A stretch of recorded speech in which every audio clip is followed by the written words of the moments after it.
আমরা দেখিতে পাইব বিংশ শতাব্দীর প্রথম মহাযুদ্ধের অব্যবহিত পরেই একটি অপরূপ সুন্দরী তরুণী শীতের পরন্ত রৌদ্রে ছাদে বসিয়া একাগ্রচিত্তে একটি পত্র লিখিতেছে। সদ্য বিবাহের সাক্ষীস্বরূপ তাহার সীমান্তে সিন্দুরবিন্দু। সে যে বিদুষী তাহা তাহার করধৃত সবুজপত্র পত্রিকাখানায় প্রমাণ করিতেছে। নমস্কার, গল্প চিরন্তনীতে সকল শ্রোতা বন্ধুকে স্বাগত জানাই। আজ শুনবেন সাহিত্যিক সজনীকান্ত দাশের লেখা গল্প পাঞ্চালীর স্বয়ম্বর। ভয় পাইবেন না, আমি আপনাদিগকে মহাভারত শুনাইব না। এই একেবারে হালি একটা ব্যাপার, আমাদের এই কলিকাতা শহরেই ঘটিয়াছে। ঘটনাটির কথা সংবাদপত্রে সবিস্তারে প্রকাশিত হইয়াছিল। আপনারা 5 কাজের লোক হয়তো লক্ষ্য করেন নাই, কিন্তু আমরা গল্প লেখক, সাহিত্য স্রষ্টা, আমাদিগকে সৃষ্টি করিতে হয় জীবনের প্রত্যক্ষ অভিজ্ঞতা হইতে। সংবাদপত্রের বিচার বৈচিত্র্যাদি স্তম্ভ বাদ দিলে আমাদের চলে না। ইহাতেও যাহারা অবিশ্বাসী রহিবেন তাহাদিগকে একবার দক্ষিণ বালিগঞ্জ ঘুরিয়া আসিতে বলি। সেখানে তাহারা সুবিখ্যাত পাঞ্চালী সিনেমাটি সগৌরবে বর্তমান দেখিবেন। তাহাদের চক্ষুকর্ণের বিষাদ ভঞ্জন হইবে। এখন পর্যন্ত রেশের ঘোড়ার এবং কোলের কুকুরের বংশপরিচয়, পেডিগ্রি প্রভৃতির সন্ধান লওয়ার রেওয়াজ শ্বেতকায় প্রভুদের দেখাদেখি আপনারা আমরাও বজায় রাখিয়াছি। কিন্তু মানুষের বংশপরিচয় বিবাহাদি গুরুতর ব্যাপারেও লওয়ার প্রয়োজন বোধ করি না। আমাদের পূর্বপুরুষেরা লইতেন, ফলে তাহাদের আমলে বংশে অবাঞ্ছিত রক্তধারা প্রবেশ করিয়া বহুদিনের পাকা বনিয়াদে ভাঙন ধরাইতে পারিত না। আজকাল তো দেখিতেছেনি, কুলজি কোষ্ঠী মিলাইবার চিরাচরিত প্রথাটিকে না মানিবার বড়াই আমরা করিতেছি বটে, কিন্তু ঘরে ঘরে কী সব কাণ্ডই না ঘটিতেছে। নেবুতলার সেন বংশের শ্রীমতী পাঞ্চালী সেনের জীবনে যাহা ঘটিয়াছে তাহার মূল কারণ অনুসন্ধান করিতে হইলে আমাদিগকে অন্তত তাহার জননী সুরমা দেবী পর্যন্ত ধাওয়া করিতে হইবে। আমরা দেখিতে পাইব বিংশ শতাব্দীর প্রথম মহাযুদ্ধের অব্যবহিত পরেই একটি অপরূপ সুন্দরী তরুণী শীতের পরন্ত রৌদ্রে ছাদে বসিয়া একাগ্রচিত্তে একটি পত্র লিখিতেছে। সদ্য বিবাহের সাক্ষীস্বরূপ তাহার সীমন্তে সিন্দুরবিন্দু। সে যে বিদুষী তাহা তাহার করধৃত সবুজপত্র পত্রিকাখানায় প্রমাণ করিতেছে। সে স্বীয় পত্র পড়িয়া পড়িয়া নূতন স্বামীর উদ্দেশ্যে লিপি রচনা করিতেছিল। পাড়াটি সিমলে পাড়া, ছাদটি তাহার পিত্রালয়ের। সহসা পাশের বাড়ির ছাদ হইতে মাঝের ব্যবধান অবলীলাক্রমে ডিঙাইয়া একটি সুগঠিত দেহ তরুণ যুবক টেনিস র্যাকেট লুফিতে লুফিতে অথচ পা টিপিয়া টিপিয়া আসিতেছে দেখা গেল। উপবিষ্ট তরুণীর ঘনিষ্ঠ সন্নিধানে আসিয়া র্যাকেটটি কক্ষপুটে ধারণ করিয়া আগন্তুক তাহার চোখ টিপিয়া ধরিতেই তাহার মুক্তার মতো অক্ষর বাঁকিয়া চুরিয়া গেল। মেয়েটি কৃত্রিম ক্রোধে চাপা গলায় বলিল, ছি ছি, কি হচ্ছে নীলুদা? আমার না বিয়ে হয়েছে? আমি আমার চির আরাধ্য পতিদেবতাকে পত্র লিখছি, দেখতে পাচ্ছ না? বলিয়াই সে খিলখিল করিয়া হাসিয়া উঠিয়া চোখ হইতে পরিচিত হাত দুইটি ছাড়াইয়া হাতে লইল। সন্ধ্যার অন্ধকার ঘনাইয়া আসিল। নবাগত তরুণটিকে আপনারা সকলেই চেনেন।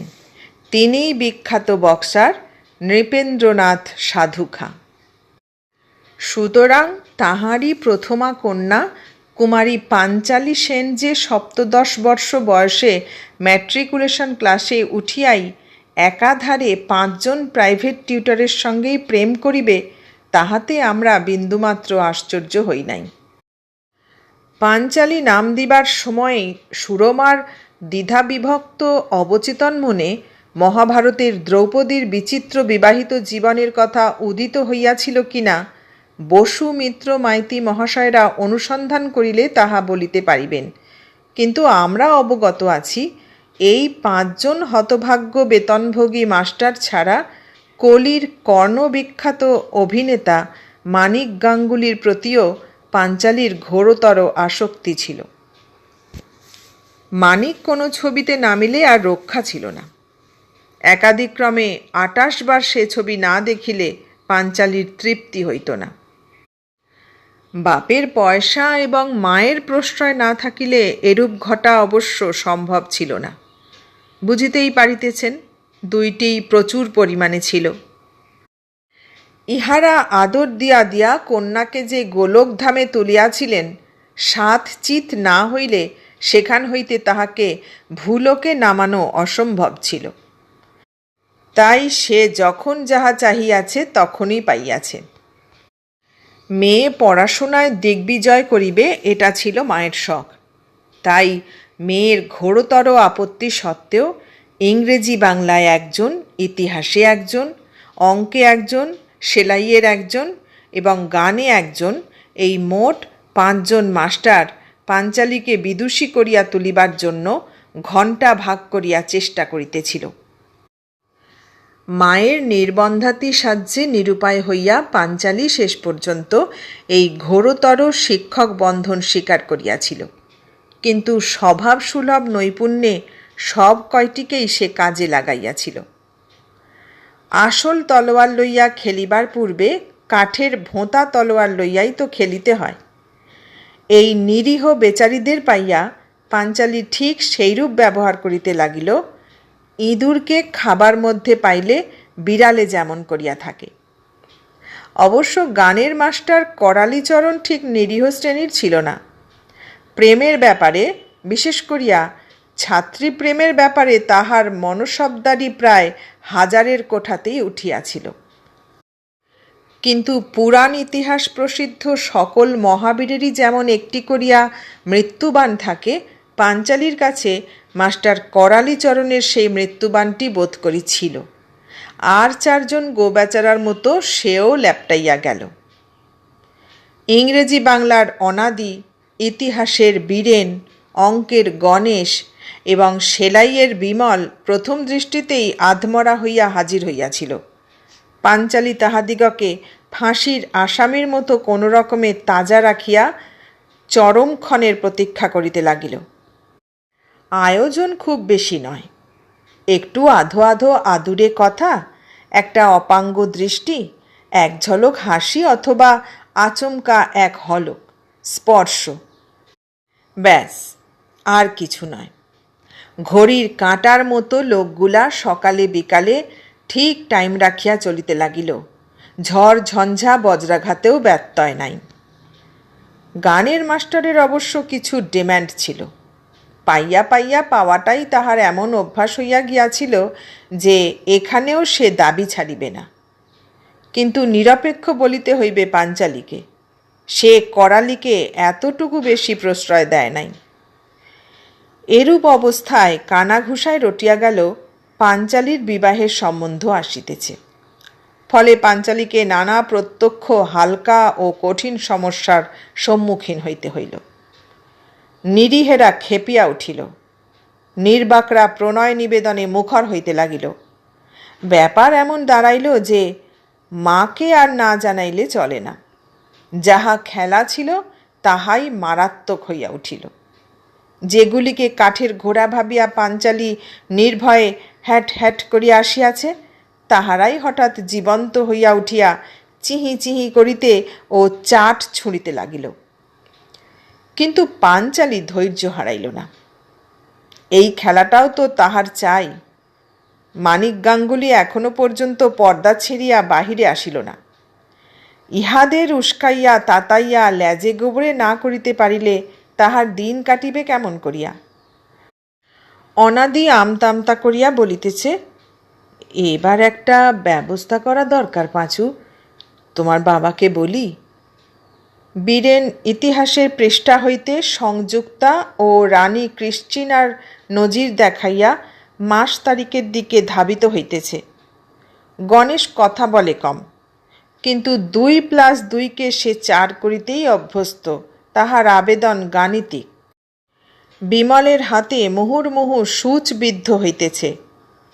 পাঞ্চালী পাগল, কোথায় কি বলিয়াও আর সামলাইতে পারিতেছিল না। মনে মনে অনুতাপও করিতেছিল, মজার লোভে এতগুলা পুতুলকে না নাচাইলেই ভালো হইত। কিন্তু করালিচরণ গানের গমকে গমকে, গিটকিরিতে গিটকিরিতে চোখের দৃষ্টিকে এবং হাতের আকুঞ্চন প্রসারণকে এমনই অর্থপূর্ণ করিয়া তুলিতে লাগিল যে যাহা হোক একটা ব্যবস্থা অবলম্বন করিবার জন্য পাঞ্চালী মনস্থির করিতে লাগিল। অনেক ভাবিয়া চিন্তিয়া পাঞ্চালী একটা রাস্তাও স্থির করিয়া লইল। প্রত্যেকের কাছে আলাদা আলাদাভাবে ঘোষণা করিল যে সে স্বয়ম্বরা হইবে। অবশ্য পুরাতন প্রথায় রাজন্যবর্গকে আমন্ত্রণ করিয়া নয়, তাহার স্বয়ম্বর হইবে আধুনিক। সে গঙ্গার জলে ডুবিবে। যে তাহাকে উদ্ধার করিয়া ডাঙায় তুলিবে, কৃতজ্ঞতার চিহ্নস্বরূপ তাহাকেই সে আত্মদান করিবে। মা বাবার তখন আর আপত্তি থাকিবে না। সম্মুখে আসন্ন দুর্গাপূজা। বিজয়া দশমীর দিন প্রতিমা বিসর্জন দেখিতে তাহারা গঙ্গার ঘাটে গিয়া নৌকা ভাড়া করিবে। মা থাকিবেন, বাবা থাকিবেন, পিসিমারাও থাকিবেন। গভীর জলে গিয়া পাঞ্চালী কায়দা করিয়া জলে পড়িবে। তাহার পরের ব্যবস্থা পাঞ্চালী অনাদিকে বলিল অনাদির হাতে, করালিকে বলিল করালির হাতে। বীরেন বেচারা সাঁতার জানিত না। পাঞ্চালী বীরেনকে ভরসা দিল সে ডুবজল অবধি যাইবে না। যাহা হোক, একটা হইচই হওয়া চাই। যে তাহাকে বিবাহ করিবে তাহাকে হিরো হইতে হইবে, নতুবা চিরাচরিত পাঁজি পুঁথি কোষ্ঠী ঠিকুজি মিলাইবার প্রথা, সে পথে পাঞ্চালীর যাইতে ইচ্ছা নাই। তাছাড়া সে পথে এ 5 জনের কাহারও অধিকার নাই। বলা বাহুল্য, পাঞ্চালী ভালো সাঁতার জানিত। প্রার্থীর দল বিফল হইলেও জলে সে আত্মরক্ষা করিতে পারিবে, সে বিশ্বাস তাহার ছিল, এবং ইহাও সে জানিত যে তাহারা বিফল হইবেই। প্ল্যান শুনিয়া প্রত্যেকেই স্বতন্ত্রভাবে উত্তেজিত হইয়া উঠিল। তখনও কয়েকদিন অবশিষ্ট ছিল। দেখা গেল সুইমিং কস্টিউম কাঁধে ফেলিয়া বিভিন্ন ট্যাঙ্কে স্কোয়ারে 4 জন নিয়মিত হাজিরা দিতেছে। বীরেন বেচারা ইতিহাসের নজির আশ্রয় করিয়াই নিশ্চিন্ত আছে। গলা খারাপ হইবার ভয়েও করালিচরণ পিছপাও হয় নাই। বিজয়া দশমী। ব্ল্যাকআউটের জন্য দিনে দিনেই বিসর্জন সারা হইবে। বাবুঘাট লোকে লোকারণ্য। পাঞ্চালী উৎসাহ সহকারে মাকে পিসিমাকে দাঁড় টানা হাল ধরার কৌশল শিখাইতেছে। তাহার উল্লাস চিৎকারে পারে এবং নৌকাতেও কম দর্শকের সমাবেশ হয় নাই। সে যে অপরূপ সুন্দরী ছিল তাহাতে সন্দেহ নাই। ছোকরারা ভিড়ের মধ্যেই গা টেপাটেপি করিয়া তাহার লীলা চাঞ্চল্য দেখিতেছে এবং মাঝে মাঝে উদ্দেশ্যে 2-4টা বচনও ছাড়িতেছে। পাঞ্চালীর বাবা একধারে বসিয়া পাইপ টানিতেছেন। এই ভিড়ের মধ্যে পাঞ্চালী জোর করিয়া তাহাকে আনাতে তিনি যেন বিরক্তই হইয়াছেন। লোকের কাঁধে কাঁধে লড়িতে লড়িতে জলস্রোতের মতো প্রতিমার স্রোত আসিতেছে। হল্লা চিৎকার কোলাহলে গঙ্গাতীর ও গঙ্গাবক্ষ মুখর হইয়া উঠিয়াছে। বিখ্যাত সাঁতারু ও সিনেমা ম্যাগনেট শম্ভুপালের মেজাজটা সেদিন সকাল হইতেই ভালো ছিল। সকালেই বাগবাজারের সার্বজনীন পূজায় একজন গোড়াকে সে বেদম ঠ্যাঙাইয়াছে। লোকটা মেয়েদের ভিড়ে কুমতলবে ঢুকিয়াছিল। সেদিন দ্বীপ্রাহরিক ঘ্যাঁটটাও হইয়াছিল ভালো। পুরাতন অভ্যাসের বশে সে পূর্ব বৎসরের মতো ওই দিনের দুর্ঘটনা বাঁচাইবার জন্য গঙ্গা তীরে হাজির হইয়াছিল। ভিড়ের চাপে 2-10টা লোক জলে ডুবিয়াই থাকে। অন্যান্যবার সদল বলে আসিত, এবার একাই আসিয়াছে। সাঁতারের সাজ পরিয়া সাঁতার দিয়া তীরের কাছাকাছি একটা বয়ার উপর বসিয়া সে জনতার গতিবিধি লক্ষ্য করিতেছিল। শিকারীর মতো তীক্ষ্ণ এবং প্রখর তাহার চোখ। বাবুঘাটের এক প্রান্ত হইতে অপর প্রান্ত অবধি সন্ধানী আলোবৎ তীব্র দৃষ্টি ফেলিয়া সে উদ্যত হইয়াই ছিল। নৌকাতে ডানা কাটা পরীর মতো মেয়েটিকে সেও দেখিয়াছিল। প্রথমটা সে বিরক্তই হইয়াছিল, শেষ পর্যন্ত কিন্তু মেয়েটির স্বতঃস্ফূর্ত চালচলনে সে কৌতূহলী হইয়া উঠিয়াছিল। সেই মেয়েটি যে পা ফসকাইয়া জলে পড়িবে তাহা সে কল্পনাও করিতে পারে নাই। গেল গেল রব উঠিবার পূর্বেই শম্ভুপাল জলে পড়িল এবং নৌকার আঘাত বাঁচাইয়া বিদ্যুৎ গতিতে অগ্রসর হইল। পরস্পরের অগোচরে প্রার্থী 5 জনও কেকের ভিতর কিশমিশের মতো জনতার ভিড়ের মধ্যেই ছিল।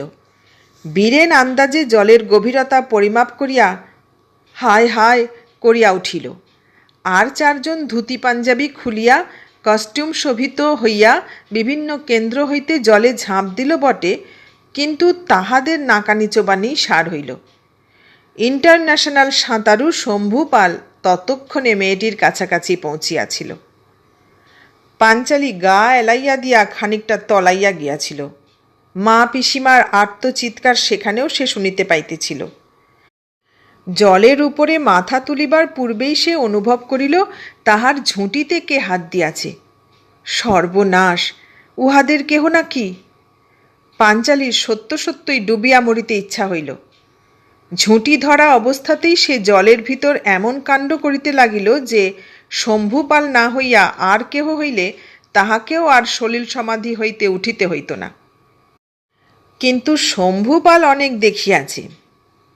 সে মেয়েটির বদমাইশি অবিলম্বেই বুঝিতে পারিল এবং একটি 82 সিক্কা ওজনের থাবা তাহার মাথায় মারিয়া তাহাকে অজ্ঞান করিয়া ডাঙায় তুলিল। কিন্তু সেই শক্ত হাতের এক আঘাতেই পাঞ্চালি জীবনে এই সর্বপ্রথম আত্মহারা হইল। দুলালী মেয়ে, মা বাপ তাহার জিদ এড়াইতে পারিলেন না। তাহার পর কেমন করিয়া পাঞ্চালি সিনেমার পত্তন হইল এবং ভূতপূর্ব 5 জন গৃহশিক্ষকই 5 জন বিশ্বাসী দ্বাররক্ষকে পরিণত হইল সে স্বতন্ত্র ইতিহাস। অধিকন্তু তরুণী চিত্তব্রেকার মানিক গাঙ্গুলিও পাঞ্চালি প্রোডাকশনে বাঁধা মাহিনায় বাঁধা পড়িয়াছে। পাঞ্চালি সিনেমায় একদিন দয়া করিয়া পদার্পণ করিলে এই একদা প্রেমিক অধুনা ভক্তদের মুখেই সে কাহিনী আপনারা শুনিতে পাইবেন। সিটের বন্দোবস্ত ভালো, ছাড়পোকা কম। এতক্ষণ শুনলেন সজনীকান্ত দাশের লেখা গল্প পাঞ্চালির স্বয়ম্বর।